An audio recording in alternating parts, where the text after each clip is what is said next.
स्वागत है आप सभी लोगों का मेरे चैनल साइंस और टेक्नोलॉजी में। मैं अनुपम विपुल आप सभी लोगों का स्वागत करता हूं आज के शो कंप्यूटर वेडनेसडे में। आज हम लोग बात करेंगे मेरा ये प्रोजेक्ट के बारे में जो हम आप लोग के साथ शेयर कर रहे थे। कई काफ़ी टाइम से हम इसे बना रहे हैं, ये कंप्लीट हो चुका है और अभी ये यूज़ हो रहा है। यानी कि इसमें जो तीनों ड्राइव लगे हैं ये एक्चुअल मेरा नैस का है, जो ये नैस आपके साथ शेयर किए थे। यानी कि एक एसएसडी और 2 मैकेनिकल ड्राइव है।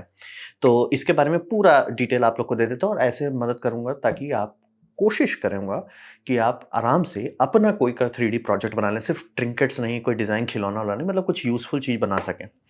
ताकि मतलब कि पूरा पाइपलाइन आपको समझ में आ जाए कि अच्छा ऐसे लेके गाड़ी खोली जा सकती है।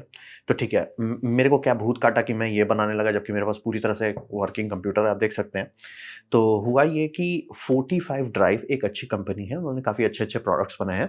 उन्होंने अभी एक नया मतलब कि यूट्यूबर्स की डिमांड पे कि एक काफ़ी यूट्यूबर्स से वो लोग डायरेक्ट टच में रहते हैं। तो 8 बे का एक NAS बनाए थे जिसमें 8 हार्ड ड्राइव है। जैसे ये 4 बे सिस्टम बनाया हूँ मैं, वैसे 8 है और 4 इसलिए मैं बनाया क्योंकि मतलब मेरे पास उतना जगह नहीं है। 3D प्रिंट में उतना बड़ा है, मेरे को 2 पीस में बनाना पड़ता है या मतलब बना भी देते तो फ़ायदा क्या, तो मेरा हार्ड ड्राइव वर्किंग तो सिर्फ़ 2 ही है। तो 8 बे का उन्होंने बनाया और वो इतना गंदा डिज़ाइन है, इतनी बढ़िया कंपनी से इतना खराब डिज़ाइन है, क्योंकि आपको समझना पड़ेगा हार्ड ड्राइव में आपको कई बार दिखेगा कि हार्ड ड्राइव ऐसे आप लगा रहे हो, इधर से आपने हार्ड ड्राइव लगाया और फ़ैन जो है आप ऐसे लगा दोगे, ठीक है? ये आइडिया महा बेवकूफ़ी वाला है और बोलेंगे ऐसा तो सर्वर में भी होता था, आजकल के सर्वर में आपको ऐसा नहीं दिखेगा। कारण ये है कि जब आप फ़ैन ऐसे लगाते हो, हार्ड ड्राइव जो है एक-एक हार्ड ड्राइव 10 से 20 वाट का गर्मी पैदा करता है। तो आप बहुत छोटा-सा जगह से आप उसमें हवा निकाल रहे हो, ठीक है, कोई दिक्कत नहीं उससे। लेकिन पीछे जो कि यहाँ पीसीबी लगता है जिसे हम लोग कहते हैं बैक प्लेट, उसके कारण हवा ब्लॉक हो जाता है। चाहे वायर ही खुला तार ही होगा, वो मतलब हवा इस डायरेक्शन से इधर नहीं निकल पाता है। इसीलिए पुराने सर्वर एकदम चिल्ला मारते थे, बहुत ज़्यादा प्रेशर का फैन लगाना पड़ता था। और इसीलिए धीरे-धीरे सबको समझ में आया कि ऐसे हवा ले जाने की जगह क्या होगा अगर आप ऐसे कर दो। इसीलिए जितने भी जे बोर्ड देखेंगे, just a bunch of disc जो है, उसमें हमेशा आपको ऐसे देखने को मिलेगा। यानी कि हवा इधर से आएगा, आराम से इस साइड से निकल जाएगा। उसे पीसीबी से कोई लेना-देना नहीं है, आपको पीसीबी में कोई छेद-वूद करने की ज़रूरत नहीं है, आराम से और हार्ड ड्राइव भी आप आराम से ऊपर से नीचे लगा सकते हैं, ना फैन को छेड़ना पड़े, कुछ नहीं पड़ेगा। ये ज़्यादा बेटर डिज़ाइन है और 45 ड्राइव के जितने बड़े सीरीज़ हैं, सब में वो बेटर डिज़ाइन था, इसीलिए मेरा बीपी एक्स्ट्रा हाई हो गया। तो इसी कारण से ये मेरा खून खौलाया, मैंने देखा कि भैया ऐसे काम नहीं चलेगा, तो हम सोचे खुद का बना लेते हैं। अब क्या ये करना चाहिए, खुद का बनाना चाहिए? आज के टाइम में 3D प्रिंटेड इतना डेवलप हो चुका है, इतने लोग इन्होंने इतना मेहनत किया है कि आप पूरा कंप्यूटर केस 3D प्रिंट कर सकते हैं। किसी का भी गेमिंग केस हो, NAS केस हो, सब अवेलेबल है और आप बोलेंगे प्लास्टिक से? हाँ, सब अवेलेबल है। तो उसी लिए मेरे को थोड़ा-सा ये मिल गया कि यार मोटिवेशन है, कुछ करते हैं लाइफ़ में, तो हम अपने से बनाना शुरू कर दिए। ठीक है? और मेरे पास तो NAS है ही, तो मतलब लगाने का भी मिल जाएगा और 3D प्रिंटेड में मैंने किसी इंडिया का मुझे नहीं दिखा कि कोई बना भी रहा है, कुछ कर रहा है। 3D प्रिंटिंग में इंडिया का हमेशा ऐसा दिख रहा है कि हम डाउनलोड कर रहे हैं या बस उससे ज़्यादा कुछ मिल नहीं रहा है, तो हम सोचे हम ही डाल देते हैं। अब रहा बात की चेकलिस्ट, कोई भी प्रोजेक्ट आप स्टार्ट करेंगे, आपको हमेशा उसमें चेकलिस्ट बनाना पड़े, आप करना क्या चाहते हो? तो मेरा सबसे पहला था कि एयर फ्लो अच्छा होना चाहिए, यानी कि आप कैसा भी बनाओ, हवा इस डायरेक्शन से आए, यानी कि परपेंडिकुलर हार्ड ड्राइव से पूरा हवा पूरा निकल जाए दूसरी तरफ। इसीलिए आप देख भी पा रहे होगे, मतलब अगर मैं लाइट चालू कर देता हूँ, आराम से आपको दिखेगा। टडा! आपको दिख रहा होगा, कोई इंटरफेरेंस नहीं है, मतलब सब हार्ड ड्राइव के बीच में 5 मिलीमीटर का गैप है और ये चौड़ाई इतना है जितना में एक नॉर्मल हार्ड ड्राइव लगता है। आप देखते होंगे, मतलब उतना चौड़ाई जगह खाली छोड़ा हुआ है। तो इसीलिए बोल रहे ये ज़्यादा बेटर एयर फ्लो पैटर्न है। आराम से हवा जाएगा, हार्ड ड्राइव गर्म नहीं होगा, क्योंकि बोले 20 वाट उतना गर्मी नहीं होता है। लेकिन अगर उसे अच्छा से निकालते नहीं रहेंगे, वो टेम्परेचर बढ़ने लगेगा। इसीलिए आप हार्ड ड्राइव का कभी टेम्परेचर देखिएगा, 50 डिग्री सेल्सियस बिना दिक्कत के हो जाता है। 60-70 तक जा सकता है और उससे ये होता है कि खराब होने के चांसेस बढ़ जाते हैं। तो इसीलिए ये बनाना मेरे लिए अच्छा रहा। तो ये हो गया कि हमको प्रॉपर एयर फ्लो चाहिए। दूसरा था कि हार्ड ड्राइव नेकेड हो, यानी कि हार्ड ड्राइव में फचांग बहुत कम हो। जैसे कि ये मेरा कूलर मास्टर का है। इसमें आप देख सकते हैं ये स्लाइडर है, थोड़ा-सा प्लास्टिक है और ऑलमोस्ट हार्ड ड्राइव पूरा नेकेड। ये अच्छा डिज़ाइन कहा जाएगा और इसका भी डिज़ाइन ऐसा ही है कि हवा इधर से इधर आता है। मतलब मेरा ये केस में नीचे वाले सेक्शन में एक पूरा बड़ा-सा बे था, मैंने खोल के हटा दिया था उसको, पता नहीं कहाँ रख दिए। हो गया 10-15 साल पुराना हो गया, तो पता नहीं उसका अब कहाँ रखा हुआ है। बट वैसा ही कुछ डिज़ाइन चाह रहे थे जहाँ पे मतलब कि हार्ड ड्राइव जो है पूरा अपना गर्मी सीधे हवा में डाल सके। आप कभी नहीं चाहोगे कि हार्ड ड्राइव है उसको आप बोलो ना स्टील से ही कवर कर देंगे, नहीं, फिर वही दिक्कत होगा सर्वर में कि आप देखते हो कि हार्ड ड्राइव है, जैसे उनके केस में SAS डिस्क रहता है डिस्क, उसके ऊपर आपने मेटल लगा दिया था, तो बोले मेटल तो कंडक्टर है। कभी भी हीट सोर्स दूसरे मीडियम में नहीं जंप करना चाहता, यानी कि हीट है, आप इसके ऊपर मेटल लगा देते हो, वो मेटल में गर्मी जाने में बाउंस करने लगेगा। इसीलिए देखिए जो लोग कंप्यूटर कूलिंग के बारे में बात करते हैं, सबसे बेस्ट कूलिंग कैसे आता है, आईएचएस इंटीग्रेटेड हीट स्प्रेडर जो है वही निकाल दो। आप कभी भी गर्मी को जो सोर्स है उससे कूलिंग मीडियम के बीच में ज़्यादा कूदवाना नहीं चाहेंगे, वो गर्मी बढ़ता चला जाएगा, भले वो कंडक्टर ही क्यों ना। आप इसके ऊपर एल्युमिनियम प्लेट रख दीजिएगा, ये ज़्यादा गर्म हो जाएगा कंपेयर टू सीधा हवा से इस पर कूलिंग कर रहे हैं। तो इसीलिए आप देखते हैं सर्वर इतना चिल्लाता है, तो हमको वो डिज़ाइन चाहिए था जो पूरा निकलेगा, मतलब हवा आए, आराम से इससे गर्मी ले, निकल जाए, कोई ऑब्स्ट्रक्शन नहीं है। तो ये टारगेट, ये मतलब ये कूलर मास्टर का अच्छा डिज़ाइन है, बट हाँ ये हॉट स्वैपेबल नहीं है। मतलब कि मैं भले आपको दिखा रहा हूँ कि ऐसे मैं खोल के निकाल दिया, लेकिन हमको पीछे से जाके इसमें वायरिंग करना पड़ेगा। ये बस हम ऐसे ठूस नहीं सकते, ये फिजिकली है लेकिन इलेक्ट्रिकली हमको करना पड़ेगा। तो ये चेकलिस्ट हो गया कि हार्ड ड्राइव एकदम खाली हो, एकदम मतलब इस तरह का मेरा एम था और पहुंच गए हम। क्या आप देख सकते हैं, कुछ नहीं, सिर्फ ये स्लेड है थोड़ा सा, हार्ड ड्राइव का पूरा सरफेस खाली है, पूरा सरफेस खाली है और गर्मी आराम से निकल जाएगा। ठीक है। हॉट स्वैपेबल, हॉट स्वैपेबल का मतलब होता है कि जैसे मैं आराम से, हॉट स्वैपेबल यानी कि ये एसएसडी चल रहा हो तब भी मैं निकाल सकता हूँ और मुझे पीछे वायरिंग की कोई टेंशन नहीं है। यहाँ मैं दिखा दूंगा आप लोगों के साथ कौन कनेक्टर इस्तेमाल किया है। बस बात यही है कि मतलब कंप्यूटर चल रहा है, हार्ड ड्राइव खराब हुआ, कोई बात नहीं, आप खोलिए, निकाल दीजिए, नया रिप्लेसमेंट लाइए, कंप्यूटर को छेड़ने की जरूरत नहीं है, कंप्यूटर छूने की जरूरत नहीं है। और ये जो सेटा पावर और सेटा डेटा है, ये बनाया गया है हॉट स्वैपेबल के लिए, तो ये करना कोई ज़्यादा बड़ा बात नहीं है। बस आपके लिए इलेक्ट्रिकल वैसा होना चाहिए। जैसे इस केस में इलेक्ट्रिकल नहीं है, यानी कि हम हार्ड ड्राइव डाल निकाल जरूर सकते हैं, लेकिन पीछे से हमको वायरिंग ऐसे ऐसे करना पड़ेगा उसमें। और हॉट स्वैपेबल में आपको कुछ नहीं करना पड़ता, मतलब कि चल रहा है, हार्ड ड्राइव खींच के निकाल दिया।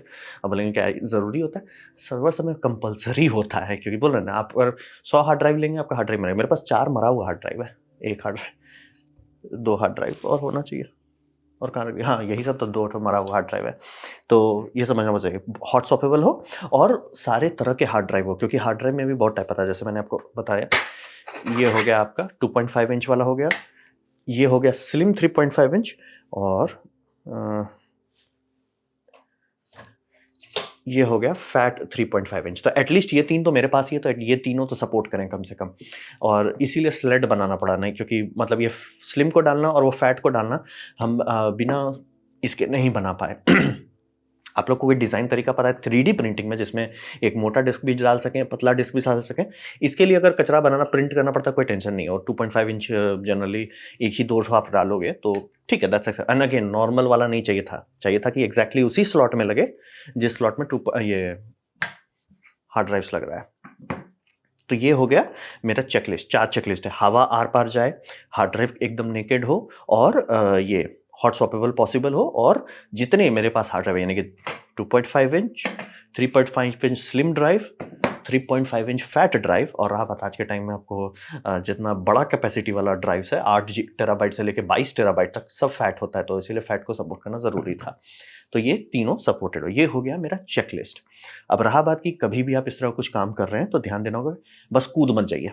ये मैं भी पहले करता था कि बस अच्छा मेरे को मन में आइडिया आ गया, मैं कूद जाता था, टाइम बहुत वेस्ट होगा। आपको स्टडी करना पड़ेगा कि रेफरेंस गैदर कीजिए। मैंने खूब लोगों का देखा और इसी से पता चला कि 3D प्रिंटिंग का पूरा एक इकोसिस्टम बन गया, जहाँ लोग नैस का केस बनाया, काफ़ी अच्छा इंस्पिरेशन मिला, सीखे समझे, और उसी में हमको पता चला कि बहुत लोग ये कनेक्टर का इस्तेमाल कर रहे हैं जो एक साटा टू साटा है।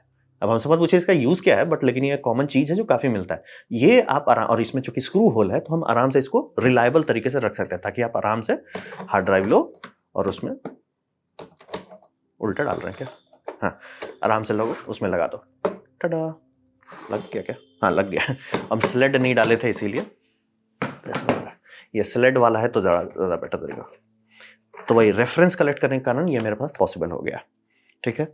अब रहा बात कि जब भी आप 3D प्रिंट का काम कर रहे हैं ना, तो उसमें एक चीज़ बहुत ध्यान दें, प्रिंट लाइन ओरिएंटेशन, यानी कि मन जरूर करेगा कि एक बड़ा पीस बना दे, वैसा कभी मत कीजिएगा। मतलब कर सकते हैं, ऐसा नहीं है कि आपको लॉ है साइंस का कि आप नहीं कर सकते, बट होता है कि वो बहुत कमज़ोर प्रिंट होगा। जैसे कि ये स्लेट सब जो है वो मेरा प्रिंट किया गया था, आप ऐसे प्रिंट बेड मानिए, स्लेड मैंने ऐसे प्रिंट किया ताकि लेयर लाइंस ऐसे बने। क्यों? क्योंकि मेरा स्प्रिंग यहाँ डाला था। ये स्प्रिंग है कि आप दबेगा और फिर ये लॉक हो जाएगा। क्या ये काम करता है? करता है, उतना ज़रूरी नहीं, क्योंकि ये जो अडाप्टर है यही बहुत ज़्यादा लॉकिंग पावर डाल देता है, बट डाल दिया हमने, ठीक है। ये हो गया, प्रिंट लाइन हो गया। फिर रहा बात कि ये केज में आप जो स्ट्रक्चर्स देख रहे हैं, यहाँ पे 3 मेन स्ट्रक्चर है। पहला स्ट्रक्चर आपका ये हो गया साइड वाला, ये दोनों साइड में है। फिर हो गया आपका ये एक लूप, बैक लूप, जिसमें आपका ये बैक प्लेन हम डाल रहे हैं, और फ्रंट लूप हो गया। ये ऐसे प्रिंट किया गया है प्रिंटर में रख के। इधर वाला भी वही है, ओरिएंटेशन प्रिंट किया गया है। ये जो साइड पैनल है, जो साइड वाला आप देख रहे हैं, ये ऐसे रख के प्रिंट किया गया है। मैं कोशिश करूँगा कि यहाँ वीडियो दिखाता रहूँ। तो लॉजिक ये है कि 3D प्रिंटिंग करना बहुत आसान है, लेकिन ढंग का 3D प्रिंट करना थोड़ा मेहनत लगता है। और अब जोड़ें कैसे? ग्लू से हाँ कर सकते हैं, लेकिन रिकमेंडेड नहीं था, तो इसीलिए मैंने स्क्रू का इस्तेमाल किया। मेरे पास M3 का पूरा किट था, तो वही हम M3 स्क्रू और नट का इस्तेमाल किए हैं, क्योंकि वो नट जब आप यूज़ करते हो, जब एक तरफ से स्क्रू है दूसरी तरफ से नट है, वो काफ़ी स्ट्रॉन्ग जॉइंट बनता है, और मेटल टू मेटल है, बम बम रहता है। और प्लास्टिक में बस हमको लोड ट्रांसफ़र करना रहता है। और ये दूसरा फ़ायदा होता है, अगर आप इसको मान लीजिए 3D प्रिंट, अच्छा क्या होगा अगर हम पूरा 3D प्रिंट कर दें? क्या कर सकते हैं? आराम से कर सकते हैं। बस प्रॉब्लम होगा थोड़ा सा भी लोड पड़ने में टूट जाएगा। अगर लेयर लाइन, जैसे मान लीजिए यहाँ से यहाँ लेयर लाइन जा रहा है, ऐसे अगर स्ट्रेस पड़ा, खुल जाएगा। इसीलिए ये बहुत ज़रूरी है। ये सबसे आसान तरीका है बताने के लिए कि कौन नौसिखिया है 3D प्रिंटिंग में और कौन एक्चुअली ध्यान दे रहा है। मैंने बहुत लोगों का डिज़ाइन देखा, बहुत सुंदर डिज़ाइन, आहा! बस आप प्रिंट करो, बोले भैया ये हवा लगेगा टूट जाएगा। तो बोले प्लास्टिक में बहुत अरे ये टूट रहा है। टूटने का सीधा मतलब है कि आपका लेयर लाइन्स ठीक से नहीं ऑर्गेनाइज़ हुआ है, तो थोड़ा ध्यान देना पड़ता है। तो मैंने उस पे बहुत ध्यान दिया ताकि ये सब स्टडी तरीके से कर सकें।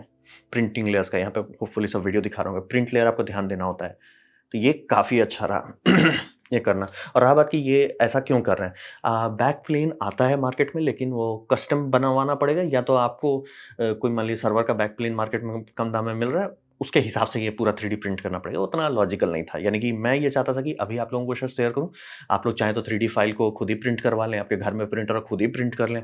और ये जो अडाप्टर है, ये सब ₹250 का पर पीस मिलता है। थोड़ा महँगा है, 4-5 पीस लीजिए तो थोड़ा-सा कम दाम में मिलेगा। मतलब ₹1000 के आस-पास लग गया मुझे 4 पीस लेने का। तो वो ऐसा नहीं कि ₹1000 एक्चुअली है, एक्चुअली 150 का है, बस बात है कि शिपिंग लग जाता है। अमेज़न पे इस सब का दाम बहुत ज़्यादा है, बट ले सकते हैं अगर आपके पास ज़रूरत है। और ये कितना बार चलेगा? रहा बात कि जनरली आप एक कंप्यूटर में कितनी बार हार्ड ड्राइव स्वैप करोगे? 5 बार, 6 बार? तो तब तक तो चल ही जाएगा, उसमें आपको दिक्कत नहीं है। और अभी तक तो हम इसको इतना बार ट्राई किए हैं कि पता है ये काम कर रहा है। और हाँ, ये कंप्यूटर में डिटेक्ट करता है, कोई दिक्कत नहीं है। आप बोलोगे वायरिंग में सिग्नल लॉस, कुछ नहीं होता है। मतलब बनाया उसी लिए गया है, तो कोई टेंशन नहीं है। प्रिंटर लाइन पे ध्यान दिए, और टॉलरेंस जो है हार्ड ड्राइव का, वो आपको थोड़ा ध्यान देना होगा, क्योंकि बहुत ज़्यादा हम शुरू वाले में टाइट हुआ है। जैसे ये जो मेरा व्हाइट है वो बहुत टाइट है, ब्लैक वाला थोड़ा लूज़ बनाना पड़ा ताकि हार्ड ड्राइव आराम से अंदर घुसे और निकाल सकें। अगर आप वो नहीं करते हैं, दिक्कत होगा। ये हो गया। अब इसमें गड़बड़ क्या रहा? हम काफ़ी खुश हैं इससे। ये वैसा ही बना जैसा हम चाह रहे थे, आराम से फ़ैन लग रहा है। इसमें मतलब मेरा केस में यहाँ पे एक फ़ैन है, आराम से हवा डाल रहा है, जैसे ये आराम से हवा डाला, आराम से हवा निकल गया, कोई टेंशन नहीं है। नॉइज़ भी नहीं है, हार्ड ड्राइव भी चिल है, सब बल्ले-बल्ले। लेकिन ये क्लिप वाला सिस्टम मेरा जो है, जो यानी कि ये जो डिज़ाइन मैंने बनाया है, ये काम करता है, लेकिन ये उतना अच्छा साबित नहीं हुआ। इसमें दिक्कत ये है कि पकड़ना बहुत मुश्किल है इसको निकालने के लिए। हार्ड ड्राइव थोड़ा टाइट हो जाता है, तो निकालना मुश्किल हो जाता है। और दूसरा बात ये है कि ये बहुत छोटा है, मतलब आप ये लोग देख रहे हो, बहुत छोटा जगह है, मतलब फिंगर को ग्रिप करने लायक कुछ नहीं मिल रहा है। तो नया डिज़ाइन का मार्क 2, मतलब मार्क 1 हमेशा कचरा होता है। ये काम कर रहा है, यूज़ कर रहे हैं, बट मार्क 1 है, कचरा ही होगा। तो मार्क 2 में मेरा डिज़ाइन वही है कि मतलब ये ओवरऑल सेम है। हमको बस स्लेड पे थोड़ा-सा ये देना होगा कि स्लेड जो है अभी सपोर्ट नहीं है। वहीं इसको अगर आप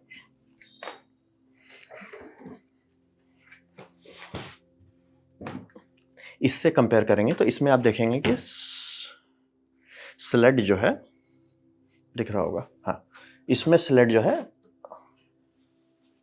पूरी तरह से सपोर्टेड है। मतलब कि हार्ड ड्राइव थोड़ा सा भी अंदर जाता है तो दाएं बाएं नहीं कुछ कर सकता, लेफ्ट राइट नहीं हो सकता, वो पूरी तरह से ये है, क्या बोलते हैं, इनक्लोज्ड है। वो हमको करना पड़ेगा 3D प्रिंट डिज़ाइन में, वो हम मिस कर दिए। हम बस बना दिए कि मतलब सपोर्ट करे, बट वो थोड़ा सा बेटर डिज़ाइन, एक्सपेक्टेशन बेटर होना था, वो थोड़ा बेटर हो जाएगा। और हाँ, एक बात आपको समझना पड़ेगा कि अगर आप कई बार आप इस तरह का अगर आप ऐसा निकालते, बोले इतना फचांग काहे करते हैं, एक ऑप्शन मिलता है जो कि सीधे सेटा पावर और मोलेक्स या सेटा पावर निकाल देता है। उस समय मैंने बहुत बार ध्यान दिया है कि जब भी आप इस तरह के पावर रेल्स देखेंगे, पावर रेल में सेटा में 5 वायर होना चाहिए। एक होता है 3.3 वोल्ट का ऑरेंज वायर, एक होता है ग्राउंड ब्लैक कलर का, फिर एक होता है 5 वोल्ट रेड कलर का, फिर होता है ब्लैक ग्राउंड होता है और फिर 12 वोल्ट का पॉजिटिव होता है। ये सेटा पावर का यही मतलब पिन आउट है। अब रहा बात कि बहुत सारा चाइनीज़ आप देखेंगे, अमेज़न सब पे देखेंगे, वो मेजॉरिटी सिर्फ़ 2 वोल्टेज रेल देते हैं। यानी वो आपको येलो 12 वोल्ट देते हैं, ब्लैक ग्राउंड देते हैं और आपको रेड 5 वोल्ट देते हैं, प्लस ग्राउंड देते हैं, उसके बाद 3.3 वोल्ट गायब कर देते हैं। अब 3.3 वोल्ट ज़रूरत है? हाँ भी और नहीं भी। मेजॉरिटी केस में नहीं, लेकिन अगर आपके पास कोई ड्राइव है जिसमें 3.3 का ज़रूरत है, तो आप खोजते रह जाओगे भैया मेरा ड्राइव चल क्यों नहीं रहा है, क्योंकि आपने 3.3 वोल्ट इसमें नहीं डाला। इसीलिए यहाँ पे पैसा बचाने का कोई फ़ायदा नहीं है। इसीलिए वो जो डायरेक्ट आपको देते हैं सेटा और डेटा एक ही प्लग है, मतलब जैसे ये है, यहाँ पे दोनों अलग-अलग है, आप अपना ऐड कीजिएगा। बहुत जगह पे एक पीस दे देते हैं, वो पीस में वही दिक्कत था कि डेटा के लिए तो बढ़िया है, लेकिन पावर में वो 3.3 वोल्ट नहीं देता है। बहुत सारे एसएसडी और बहुत सारे ड्राइव, सब के सब नहीं है, खास तौर पे जो ड्राइव आपका एन्क्लोज़र से लोग निकाल लेते हैं, वो सब में धांधली हो सकता है आपके साथ, क्योंकि वो सेटा पावर में 3 वोल्टेज रेल है। आप मोलेक्स पे चलाओगे, मोलेक्स बनाया गया था 5 वोल्ट और 12 वोल्ट के हिसाब से। तो धांधली आप कर रहे हो, आपका यानी कुछ गड़बड़ हो गया, फ्राई हुआ, कंपनी वारंटी रिजेक्ट कर सकती है। इसीलिए मैं इसको ज़्यादा सपोर्ट करता हूँ। इसमें आपको अपने हिसाब से जो करना है कीजिए। और इसका तो एक अपग्रेडेड वर्ज़न जो मैंने ऑर्डर किया था, अभी तक नहीं आया है, इलेक्ट्रोकॉम से ऑर्डर किया था। वो उसमें आइडिया ये था कि आप आराम से SAS ड्राइव भी इसी बैकप्लेट पे लगाइए। मतलब SAS भी आप सपोर्ट कर सकते हैं, सेटा भी कर सकते हैं। अभी ये सिर्फ़ सेटा है। तो ये रहा। तो प्लान टू मार्क 2 का प्लानिंग मेरा यही है कि लॉकिंग मैकेनिज्म जो मैंने डिज़ाइन किया है, ये वाला, ये थोड़ा बेटर करना पड़ेगा। और इसमें दिक्कत है कि इसको मैं कहीं रख नहीं सकता हूँ, क्योंकि ये स्प्रिंग दबने लगता है, तो वो थोड़ा-सा बेटर करना है। दूसरी बात, sled needs to be interlocking. ये स्लेड जो है बस ऐसे चैनल में दिया, वो चैनल सिर्फ़ दोनों एज पीसेस पे कॉट करता है, यहाँ पे नहीं करता है। ये थोड़ा-सा क्या बोलते हैं, पुअर हाइंडसाइट था, इसको सुधारना पड़ेगा। और हम लोग सोच रहे हैं कि हम एक पीस बना दें, जैसे आपका इसमें एक पीस है, ये जो आप स्लेड देख रहे हैं, ये सिर्फ़ एक पीस है। इसको खोल ही देते हैं, दिखाने के लिए अच्छा रहेगा।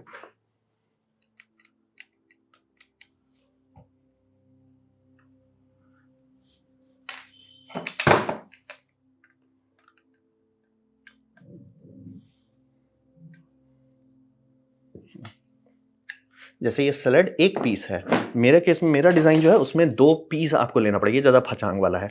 तो ये मुझे मार्क 2 में सुधारना पड़ेगा। तो वही मार्क 2 के लिए मेरा वो 3 मेन सिस्टम वही है कि लॉकिंग को थोड़ा बेटर करना है, ताकि आप कहीं रख सकें प्लेट में, कोई दिक्कत ना हो, पकड़ना आसान हो, खींच के निकालना आसान हो, और इंटरलॉकिंग हो। तो यही मैं आपके साथ शेयर करना चाह रहा था कि कोई भी आइडिया आपके पास हो, थोड़ा पाइपलाइन से बनाइए, चेकलिस्ट बनाइए, स्टडी कीजिए, बिल्ड करना शुरू कीजिए। अगर 3D प्रिंट कर रहे हैं तो प्रिंट लेयर लाइन्स पे ध्यान दीजिए, आप कर लीजिएगा। मैं एक्चुअली खुद ही शॉक हूँ, ये बनाया, बन गया, काम करने लगा। मैं मज़ाक भी नहीं कर रहा हूँ, मैं शॉक्ड हूँ कि ये एक्चुअली काम कर रहा है। तो ये था मेरा एक प्रोजेक्ट का ओवरव्यू कि कैसे एक आइडिया आया मेरे दिमाग में, उसे कैसे स्टार्ट टू फिनिश किया। उम्मीद करता हूँ इससे आपको भी मदद मिला होगी। हमसे बहुत लोग पूछते हैं आप कैसे रिसर्च करते हैं, सेम यही तरीका जो आपके साथ शेयर किए। एक-एक चीज़ सोच के, और ये वीडियो बनाने के लिए भी आज पूरा स्क्रिप्ट बनाए थे हम, मतलब चेकलिस्ट समझ लीजिए। तो उम्मीद करता हूँ आपको इससे थोड़ा-सा इंस्पिरेशन मिला होगा, थोड़ा-सा क्लैरिटी आ गई होगी कि कुछ भी चीज़ में स्टार्ट कहाँ से करते हैं, कैसे उसमें चेकलिस्ट बनता है, क्या आइडिया होता है, कहाँ-कहाँ पे आपको सीखना पड़ेगा। रेफरेंस गैदरिंग में बहुत लोग धांधली करते हैं, वहाँ पे ना धांधली करें। जितना रेफरेंस कलेक्ट करेंगे उतना ज़्यादा आइडियाज़ मिलेगा। नहीं तो मेरे को ये आइडिया ही नहीं आता कि हम हॉट सॉपेबल बना पाते हैं। तो यही मैं आपके साथ शेयर करना चाह रहा था। उम्मीद करता हूँ आपको अच्छा लगा, कुछ सीखने में, कुछ समझ में आया हो। अगर ऐसा है तो लाइक कर दें, शेयर कर दें। मैं हर कमेंट को पढ़ने की कोशिश करता हूँ और रिप्लाई करने की भी कोशिश करता हूँ। और इसी के साथ उम्मीद करता हूँ आपसे दोबारा मुलाकात होगी अगले वीडियो में। बाय।